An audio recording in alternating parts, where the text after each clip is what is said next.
जालिम सास। टूनी चिड़िया की कहानी। एक घने जंगल में टूनी नामक एक प्यारी चिड़िया रहती थी।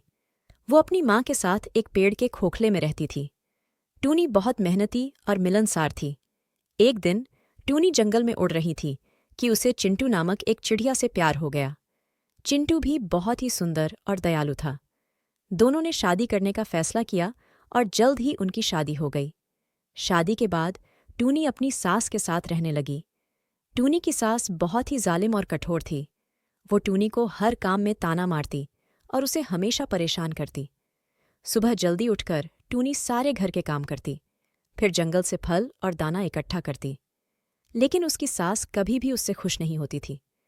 एक दिन टूनी की सास ने उसे आदेश दिया कि वो जंगल से सबसे मीठा फल लाए। टूनी सारे जंगल में घूमी, लेकिन उसे सबसे मीठा फल नहीं मिला। शाम को जब टूनी खाली हाथ घर लौटी तो उसकी सास ने उसे बहुत डांटा और उसे घर से बाहर निकाल दिया। टूनी बहुत दुखी थी। वो जंगल में अकेली भटकने लगी। रात हो गई और टूनी को कोई आश्रय नहीं मिला। इसी बीच उसे एक बूढ़ा हाथी मिला। टूनी ने उसे अपनी सारी कहानी सुनाई। बूढ़े हाथी ने टूनी को अपने घर में रहने का आश्रय दिया। दूसरे दिन बूढ़ा हाथी टूनी को जंगल में ले गया और उसे सबसे मीठे फल का पेड़ दिखाया। टूनी बहुत खुश हुई और उसने फल तोड़कर अपनी सास के पास ले गए। जब टूनी की सास ने वो मीठा फल देखा तो उसे बहुत आश्चर्य हुआ। उसने टूनी से माफ़ी मांगी और उसे अपने घर वापस बुला लिया।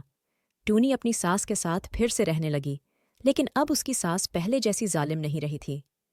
टूनी और उसकी सास खुशी खुशी रहने लगे। सीख: कर्म का फल मीठा होता है।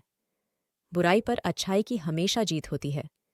सच्चा प्यार और मेहनत हर मुश्किल को पार कर देती है। कहानी का सीख यह है कि दया, सहनशीलता और सच्चा प्यार हर कठिनाई को भी पार कर सकते हैं। माँ बहन से प्रेमभाव से पेश आने वाली टूनी की मेहनत और उसकी निरंतरता ने उसे सुख और सम्मान की ऊंचाइयों तक पहुंचाया। यह हमें सिखाता है कि अच्छाई और सकारात्मकता कठिनाइयों पर भारी पड़ सकती है और क्षमा संबंधों को ठीक कर सकती है।